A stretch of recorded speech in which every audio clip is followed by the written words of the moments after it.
Welcome to Living a Life by Design. It's the journey back to you and living 365 days of purpose with your host, Esther Graham. Did you know your accountability and possibility is by design? God designed a phenomenal life for you, gave you the gift of choice. Esther helps empower you to discover and pursue the purpose that is already in you. Are you ready to look at yourself and see your future? Then get back to what is really important in life and get in alignment with your true self. Stay tuned to Living a Life by Design. Journey back to you and start living 365 days of purpose with your host, Esther Graham. It all starts now.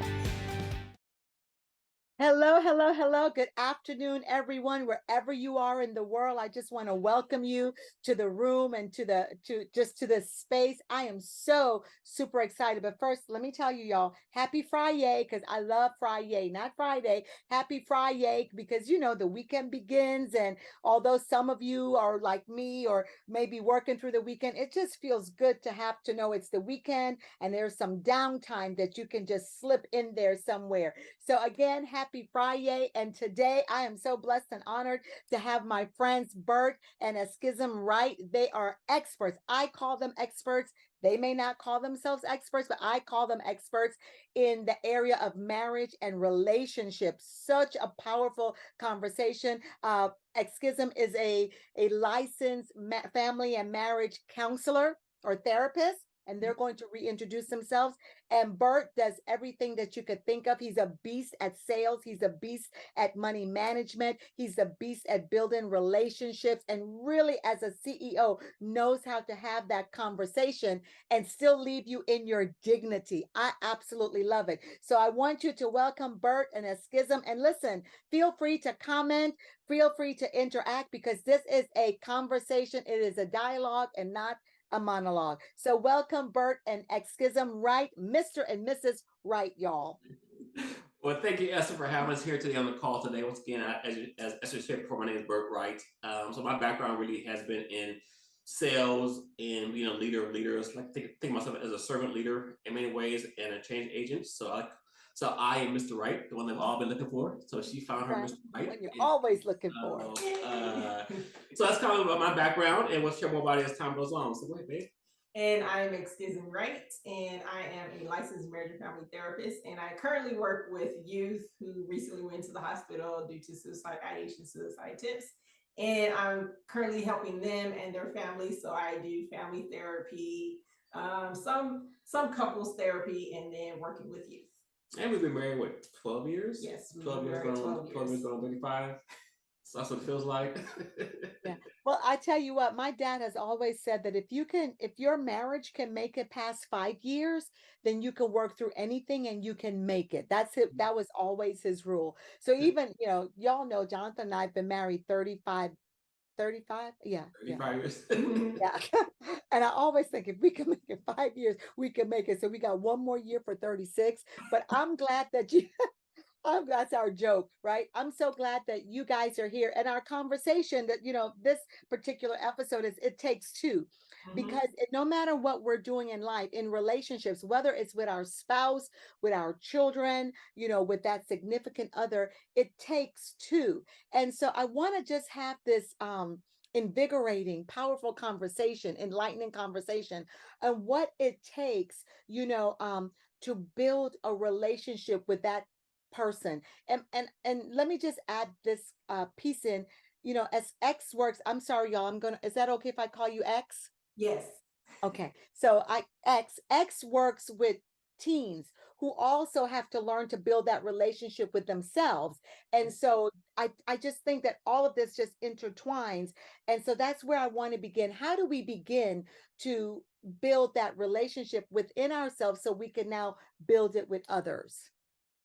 Well, as a therapist, typically I work to first I ask them about their strengths to see if they even recognize who they are and what they're good at and recognize a positive side of them. And then if they can, we build upon it. We use those strengths to increase them and spread them in other areas of their life because it is important, especially in relationships, to know oneself, to love oneself, to respect oneself, before partnering up with another person, because if you don't love yourself or respect yourself, how can you, how do you know what it looks like when somebody else treats you that way? And then also, what can you expect, or how can you verbalize those expectations to your spouse or partner? And I would say, for anybody, talking back to your question, Esther, as far as us in our individual journeys, where do people have that come to Jesus moment with themselves, right? Because I think we all realize at some point we have a pattern on how we interact with the world, whether it's friends, family, or the people we date.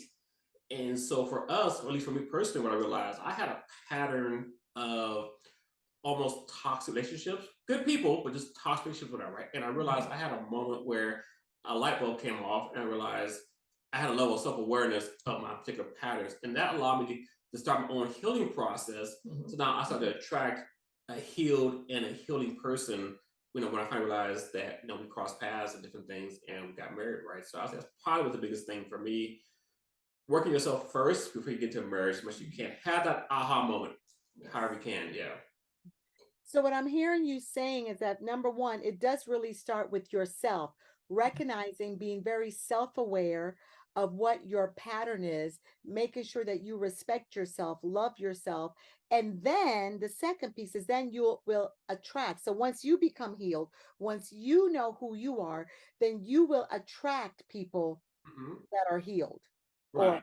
that are like-minded, that's in alignment. Is that what I'm hearing? They could be healed or healing, you know what I'm saying? Yes, And that's Yeah, all the because I definition. think love it's it. Love important that. that Yeah. sometimes they're not always fully healed, but they have taken ownership of their healing process. I think it's a dangerous space to be in when you think you need to be the healer of a hurt person. Yes. Yeah. That's a whole Yeah.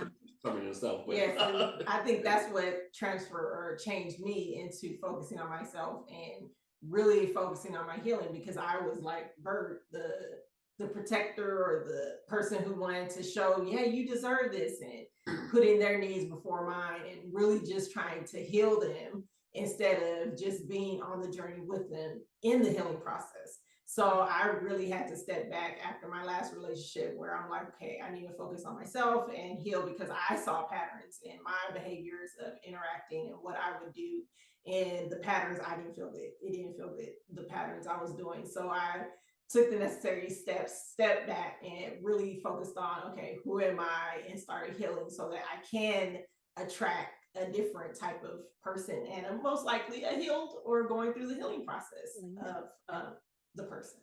Yeah, I love that, because you attract it, and then you said the journey of healing.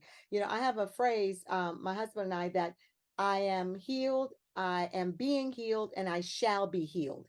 In other words, it's just continual, because life continues, right? And when I attract that person that kind of has the same, that I'm healed, but I'm still being healed, and I shall be healed, because as life continues, things happen, even in relationships, that I would then have to go back to healing. But if I begin to recognize where I am, recognize my pattern, and do some pattern disruptions, right? Then I could begin. So as life continues, we're still in that really great relationship that's still being healed. Yeah.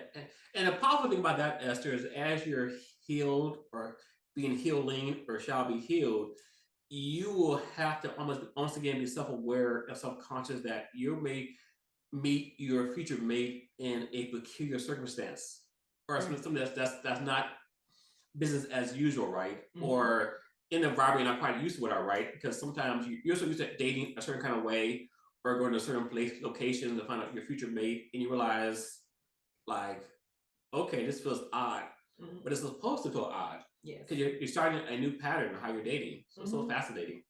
Yeah, that's a perfect example, or a perfect example is how we met, because we were talking via Facebook Messenger, and it was like, oh, we'll keep. So I slid into her DMs. But it wasn't like that. It was like, hey, let's keep each other company until we find somebody else. So that was the conversation. That was the dynamics. That was the friendship. So I was just looking for a friend, or just having the opportunity to communicate and interact, and even go out and do activities. And then what's funny, before he asked me to be his girlfriend, I was getting to a point where he was becoming annoying. And for me, if I wasn't doing the self-awareness or the self-reflection and healing, I would be like, no, I'm not feeling it. He's not my type. Yeah. When I was becoming more aware and I wrote down what I wanted and really reflected, okay, does he have the qualities that I want? And being open to allowing those qualities to come in the package that God sent. And honestly, this was not the package, but thank God I was Yeah. open Yeah. and willing to focus more on the qualities instead of how it looked. Yeah. You were open and you focused on the qualities instead of how it looks. Because, sometimes we've got that list, right? I don't know, but I have my list, and my husband, didn't fit that list. But when I focus on the qualities and all of those fantastic things that really comes from the inside, right? Because if you think about it, when you marry a person, if you're marrying someone, or even if you're in a relationship with someone and it's just outside, it's not going to last. Yeah. It really has to be something that's internal. And so that's what's powerful about when you really connect, let's say, with your soulmate, you know, and when you really connect with your soulmate, or when you really connect with your daughter, because we're not just talking about, we're talking about relationships. And so many of us are struggling in friendships with, family relationships, and then of course, if you're married, it's really connecting with that person from the inside out. I love what you said, that you were friends first, because I think about Jonathan and I, we were friends first. And I just basically, I remember saying, oh no, I can't marry you. But we were friends. And then the friendship turned into more. Why? Because it's the qualities that I Right. admired about him, just as what you're saying, X, is like, oh yeah, we could work this out because I keep focusing on the person who you are.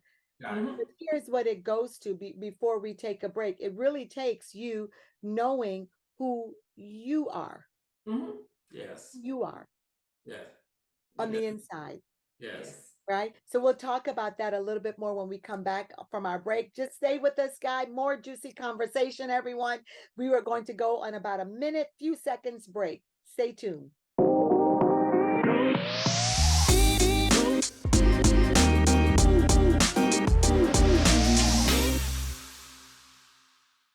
Welcome back, everyone, to the Life by Design podcast, where we believe in living our lives by design. And today, a part of this conversation is it takes you in your relationship. It's never you by yourself. It always takes someone else.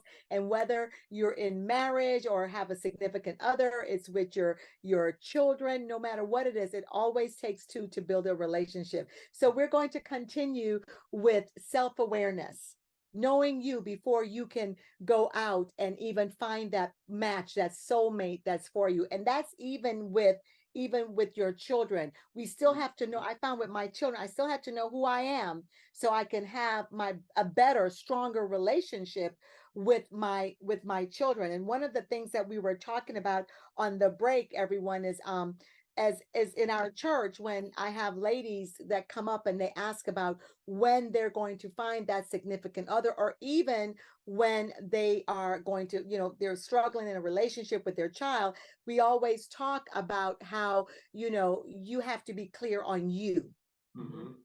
You've got to work on you. And Right. once you begin to work on you and recognize what your needs are, who you are, then you could begin to reach out and build that relationship. And that person will automatically, in a love relationship, come to you. In a parental relationship, it'll just begin to connect.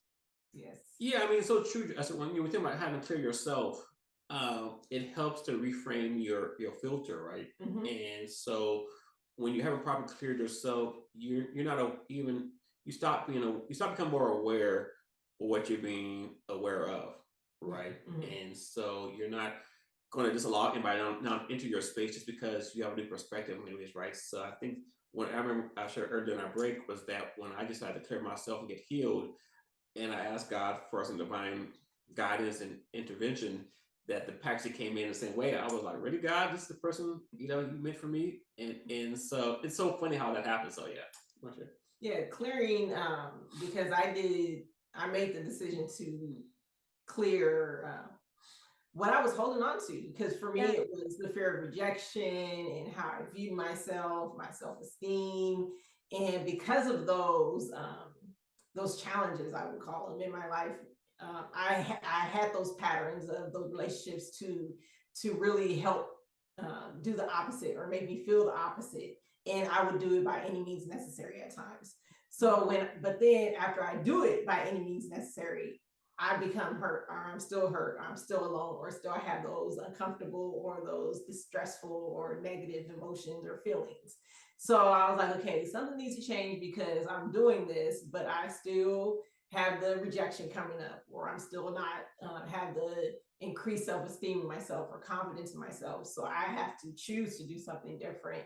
And that's what I did. I chose to work on myself, work on my self-esteem, and really embracing that I'm not for everyone, and being intentional with who I align with, even with friends, when it comes Yeah. to friendships and even a spouse. Yeah. Yeah. A key word, being very intentional about what you're doing and what you're not doing, and the relationships you enter in. And so when you do that, let's specifically talk about that marriage or that love relationship Mhm. that someone may have. You could be on that road, married, what, 12, almost 13 years, that, right? 13 going on 14. Quick.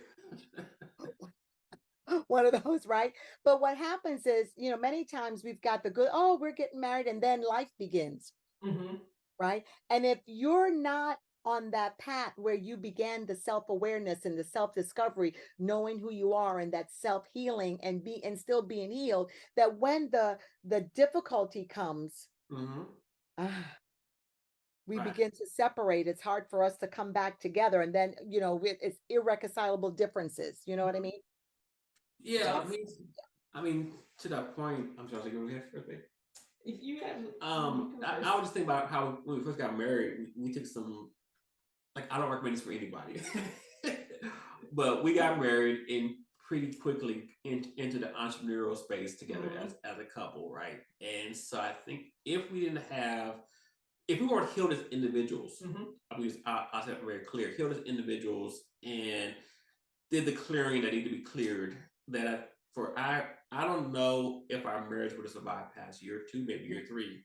Yep. You know what I'm Yeah. saying? In many ways, right? Because we I could, yeah, realized, yeah. we had to process some very tough times early in our marriage, and even something that happened as recent as last year, but we were healed individuals, and so it Yes. made it easier.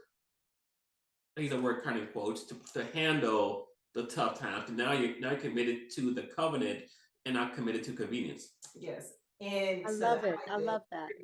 the importance of healing oneself, or going through that process, even the self-awareness, because when we're going through that tough time, he left his job first, going on the entrepreneurship journey. Then I left my job, and we were all gun ho, really didn't know how the journey would really be. So we had these expectations, and they fell through. And there was a point where I was like, okay, struggling financially, and I'm like, I don't know what's gonna happen, and frustrated with him, like, okay, you wanted to do this, what is not working. So I went through a period of time where I was like, he's not doing this, he's not. And then after a while, due to my self-awareness, I was like, wait, I'm an able body, and if I'm feeling this way, I'm taking responsibility and going out and working on what I need to do so I can fix this feeling in me. So for me, it was getting the job and helping my sense of peace when it came to the finances, because uh, for me, it was my responsibility, because I'm not going to put it on him, because I'm an able body, I could work. So I had to do that. And even from that point, I make the decision and take the responsibility. If I'm feeling some type of way, let me go seek out help. Let me go get therapy. Let Yeah. me reflect, so I could process this feeling and not blame him or make him responsible for fixing the feeling, when Right. that's unfair and Right. that's not how it should be in a partnership. Yeah.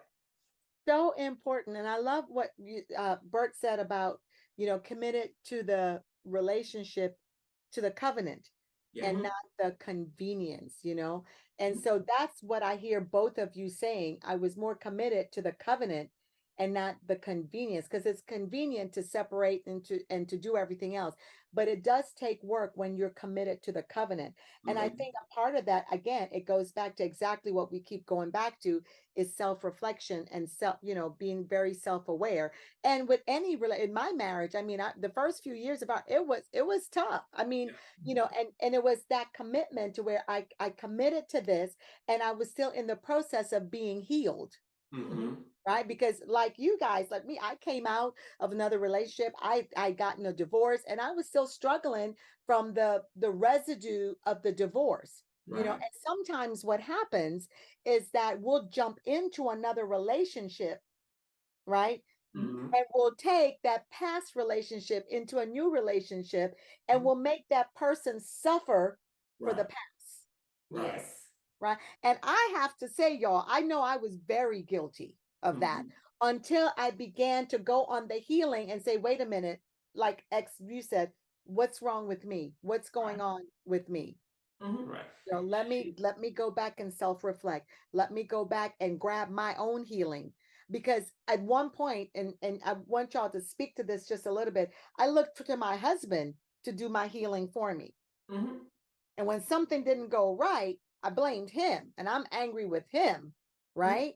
Right. But I really needed to look at me. Yes. Yeah. That's such a powerful revelation there, Esther, because we realize oftentimes we want our spouse to be the key to our happiness or the key to our joy, right? And what is Xkizin shared earlier, and I agree as well, that we really have to take ownership of our own emotions in many ways. So I understand it's not Xkizin's job to make me happy, but she does add immense joy and value to my life in the process, and vice versa. However, but I don't look to her to say she has to make me happy. That's too much pressure put on somebody. Because then it dismisses the responsibility I have on my own sense of self-agency in many ways, right? And so that's why I agree wholeheartedly. And then also putting that emotion on somebody else. They have their own emotions and their own feelings and how they process the world, and some days are not good and some days are good. So putting the expectation of them working to make you happy is really not going to happen, because it's like a roller coaster of feelings, emotions, and that energy is, there's going to be times where you're like, you're not doing this, but is that truly fair to put that expectation of them making you happy when also things change? You might think one thing when you first got married made you happy, and now you're not interested in it, and they keep on doing it, and now you're like, well, that's not what I'm interested in anymore. So really being aware and taking ownership and responsibility for your own happiness is very important too. Yeah. Taking ownership. Exactly what you said, X, taking ownership. We're going to come back in a few minutes and talk about taking ownership. But before we go on the break, I remember one time I'm sitting on my bed and I'm just complaining to God, I'm just complaining and saying, well, he did this and I have my whole list. Have you ever had my whole list of and then it's like God said, you're expecting him to do something he cannot do. Right. It's not his responsibility. You know what I mean? It was like, and then he's not God. Right. Yeah, he's not God. So I was here it is putting, just that whole thing. You're supposed to make me happy. I had the whole list. Right. And when you really sit and look, it's like, and I wouldn't want him to give me that list. Right. Because I know I couldn't do it. Yes. Yeah. So we're going to come back and talk about that a little bit more, the expectations and everything that we have from the other person when it's just not realistic. It's not reality. Join me in just a few minutes.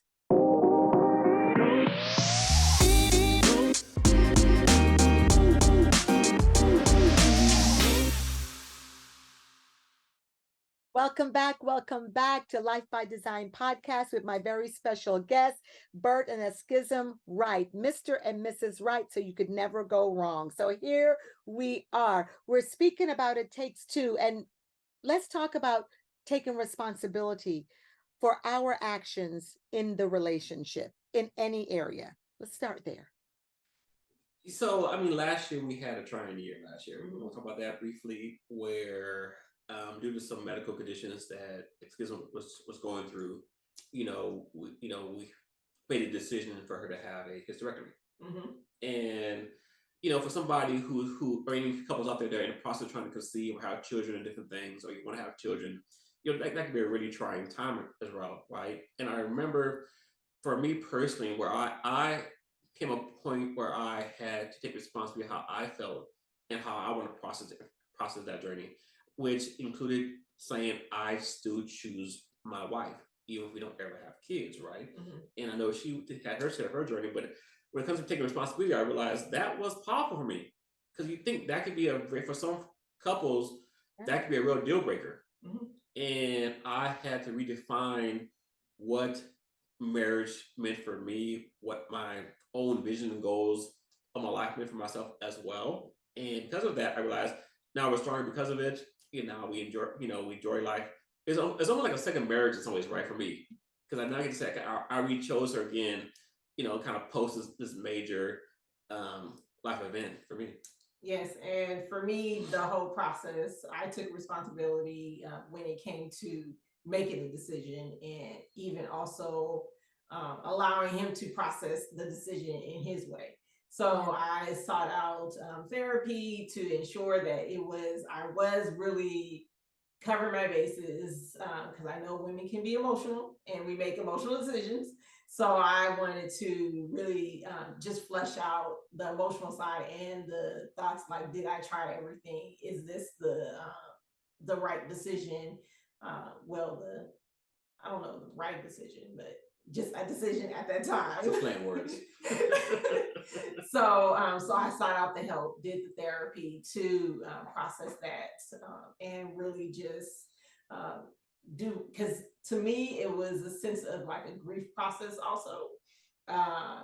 One, releasing the ability to have birth children, and then having biological children possibly, really going through that process. So I really had to do the work myself. And then also as a therapist, working with youth and family, the importance I attempt to express to the parents is really take a responsibility of how they show up even as a parent. Because oftentimes the parents, oh, the child's not doing this, or they're not listening. However, in the same breath, or even in a family session, they're having an attitude with the child, or they're even yelling or arguing with the child, and they're saying, but they're not listening, or they're not doing this. So really expressing the importance of responsibility and self-awareness with the parents, so that they can be that example for the youth. So that's even in that type of relationship that I've seen, and I work towards supporting the parents and even the child to take ownership of how they show up, how even they treat their parents, and how they trigger their parents, even though we all are, at times the parents should be able to regulate themselves, but it's not always like that. So it's okay, what can I do as the child to reduce the chance of that reaction? So I had that conversation and worked with the parent and the child on self-awareness and responsibility. I want to share one quick comment for you, Esther, for your comment, which is that something we said earlier in the show, which is the power of going through your own journey of self-awareness and healing makes it easier to clear out your own personal energy so you can be committed to the covenant, right? Because I think had we not been on our own healing journey and our healing process, and as healed individuals, given what we went through last year, I would say it'd have been a lot more difficult to process, because we would have been unhealed individuals going through a very challenging time. You know what I'm saying? And I think the value that I guess my hope for the audience to realize there's value in healing yourself, because when the challenges do come, it doesn't make it easier, but it makes it better. You make it able to better process it. Yes. That makes sense. Yeah. There's value in healing yourself. So let's in taking the responsibility of that. Let's go just a little bit deeper with that conversation. Give us some examples of the value or what you got from it, as you began to take responsibility. Because I remember when both of you were going through the journey of the hysterectomy and, children. And while I was a person from the outside, looking in, I just admired how you both handle it uh, with such love. I think, in the few times I heard Bert speak, he spoke about X with such love, and just, and the same about Bert. And so I want to talk a little bit, because that doesn't happen. As you said, for many people, it's a deal breaker, but it Mhm. wasn't a deal breaker for you guys. And so can we go a little bit deeper with that, if you don't mind? So for me, what comes to mind is a conversation we recently had about, I want to say earlier this year, about children. And this is after we've read books, and the last previous book before, because we also read books to support our marriage, Marriage Ain't for Punks. And in that book, it talked about how people process situations, same situations, at different paces, different times, different ways. So when we had the conversation about how he felt when I shared, we were in the car last year about, and he asked me, did I want to have kids? And I was like, no. And how hurt he was. And in my head, I'm like, you should be past this. That's what I was doing in my head. Yeah. And at the same time, I was like, wait, hold up. This is his process. Allow me to support him and help him, or just encourage him to do what he needs to do to process this. Because I can't go back on time. I can't take the surgery back. It's already happened. So I had to really step back because oftentimes when people could be triggered by that. They could be like, hold up, I told you, and you decided, because that's something triggering in them that has not been healed. So that's why it's important to heal, because there's triggers that are going to pop up. And oftentimes when people aren't healed, that's when people run. That's when people take off, because that's triggering something that they are still holding on to. They haven't processed, they haven't let go, they haven't sought therapy. So true. So with stuff like what we've gone through, and what helped me to continue to be and continue to support and continue to have patience, because I know he allowed me to do it. I'm allowing me to do it, and ownership, and not be triggered, or if I'm triggered, to process, okay, why am I triggered? And reflecting and doing what I need to do to release it, instead of expecting him to do something else. Yeah. Love it. Love it. I would add to that, Esther, is that we all, the three of us, know something called the three agreements, right?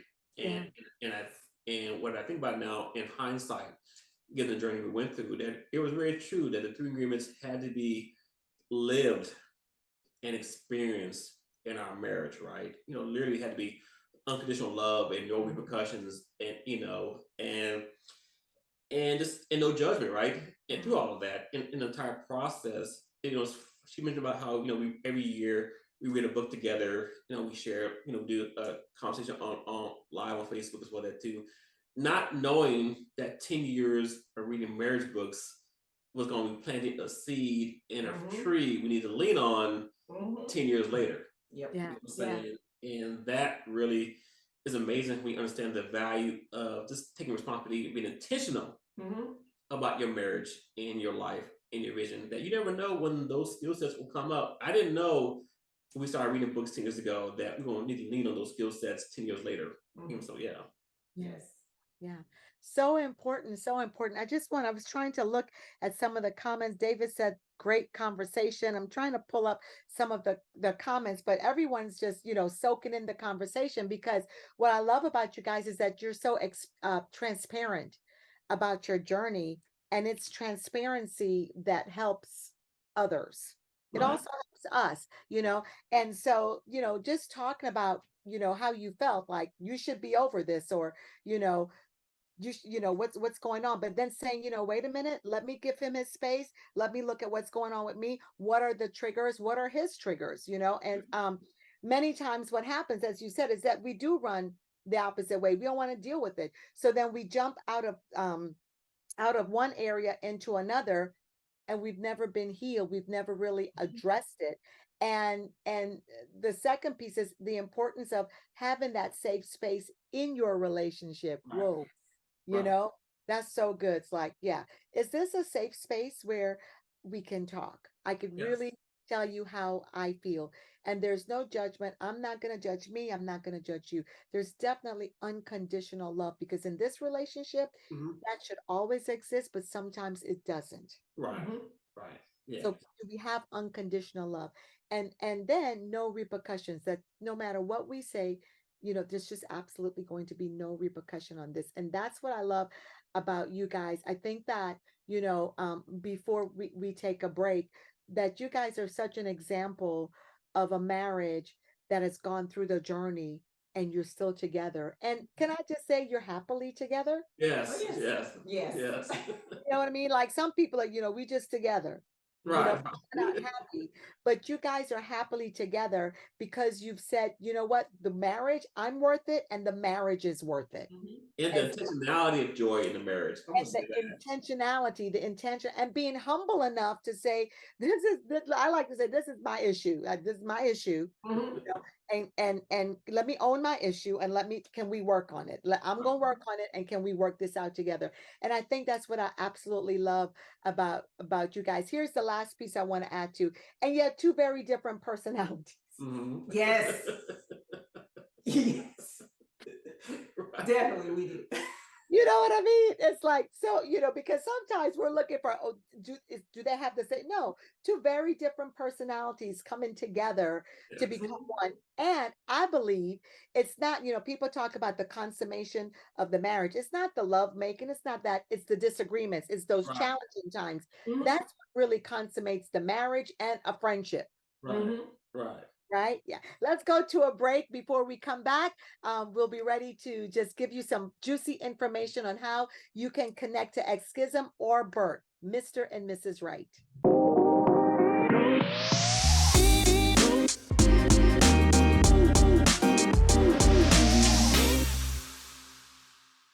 Welcome back to the Life by Design podcast with my very special guest, Mr. and Mrs. Wright. So I'm going to ask both of you to share where everyone can connect with you because, guys, let me tell you, you don't want this to miss, or you don't want to miss this. In any type of a relationship that you're having, these are the people that you want to connect with to have a conversation, not just in marriage, but in X works with teens, but just relationships overall. I know what I'm speaking. I would never bring it or lead y'all the wrong way. So trust me, you want to talk about relationships. You want to know how to build your relationship with your children, with your loved one, your spouse, your significant other. You want to connect. So you connect with me on LinkedIn. My name is spelled as you see there on screen, Bert Wright on LinkedIn is one of the best ways to find. I'm pretty active on that platform. So send me a DM, send me a connection request in different kind of ways. I love LinkedIn. I find it a great network. Talk to people of all walks of life. So that's what I'll share with you guys. And then for me, I'm on Instagram, and the spelling is Xkizin. I'm the only one. And you can send me a direct message for questions or if you want to have a conversation. Yeah. And I have to tell you, y'all, so Bert will be on again on August 11th because Bert is a master at sales. And so he's excellent at sales. And so he's trained me. I've been on his sales team, and he's trailed and not just not sales to where you even feel dirty about it. It's just really service to others. And also he is a money mindset, should I say guru? I received those words. The money mindset, working in corporate America, in money management. So on August 11th, please join me where we're going to talk about money matters. And so listen, you want to hear this. And can I just talk about X a bit? Listen, when I was going through a really rough time with just sleeping and getting my thoughts together, I went to X, and X is a hypnotherapist. So is Bert. But and to this day, what I got from that, I still use it. It still works. And so many times X people have a spooky feeling about hypnosis. Mhm. So she's not where bark like a dog. It's not that. It's not that. But she's an excellent hypnotherapist as well. And they very rarely, both of them, they really don't talk about that. But can I tell you where you can get clarity, where you can settle, where you can do some things? connect to X on that as well. And so I don't know if you want to talk about that just a little bit before, we've got a few minutes. I just want to make sure that people are aware how they can connect as we're sharing it, as you're subscribing on YouTube. So please don't forget to subscribe on YouTube, and we're going to be reposting this podcast. Make sure that you connect one way or another. Just connect. Yeah. Yes. Talk about hypnotherapy for a little So bit. with I'm a certified hypnotherapist, and I got into that because as a therapist, oftentimes people say, I'm in therapy for years. And I'm not that type of therapist. I do not want to keep a client for years. I want to support you in the most effective method. And one of the methods that I learned about and even supported other individuals is through hypnosis. So basically, oftentimes we function on a conscious level, and a lot of our trauma or negative stuff is our subconscious. So hypnosis basically just speaks directly to your subconscious, and basically what you really want through hypnosis is spoken to via your subconscious. So that's what I do. And like I said, you can reach me at Instagram if you are interested in learning more. Yeah. Awesome. Awesome. And so some of the comments are, let's see, Judy says good stuff. Juliet says that's good. Can't pronounce the name, so I don't want to mess up the name. So really good comments. This is good conversation. I thank you guys so much for coming on and just sharing with the Life by Design podcast. I personally believe that everything that we do, that God has just created us, and he created us to live a life by design. And that life by design is having joy, peace, and enjoying our loved ones, building great, positive, forward moving relationships, releasing our past, learning from them, not taking up real estate, not having residency there, but looking back as reflection. And so I love this conversation about relationships and marriage. It's what's needed in our culture, in our society today. So our divorce rate, let's say, can go down, and our relationship rates can go up, not just with our spouses, but with our children, our family members as well. But it does take two. Right. Yes. It does take two to do it. And so thank you guys so much for being a part of this. Everyone, don't forget to connect to the Life by Design on Facebook community group. Don't forget to subscribe to on YouTube, and don't forget to join us, or remember to join us August 11th for Money Matters at 2 p.m. Eastern Standard Time. Love you guys. Bye. Thank you, X. Thank you so much. Appreciate you guys. Thank you. Appreciate you guys. Thank you, Esther. You have been listening to Living a Life by Design, the journey back to you, and living 365 days of purpose with host Esther Graham. Listen or watch live every second and fourth Friday at 11 a.m. Pacific on TransformationTalkRadio.com. Discover that what is possible is already in you. God designed a phenomenal life for you. Esther helps you ignite that energy behind your personal journey for a deeper joy and peace, living 365 days of purpose. For more information on living a life by design, visit fddwomen.com.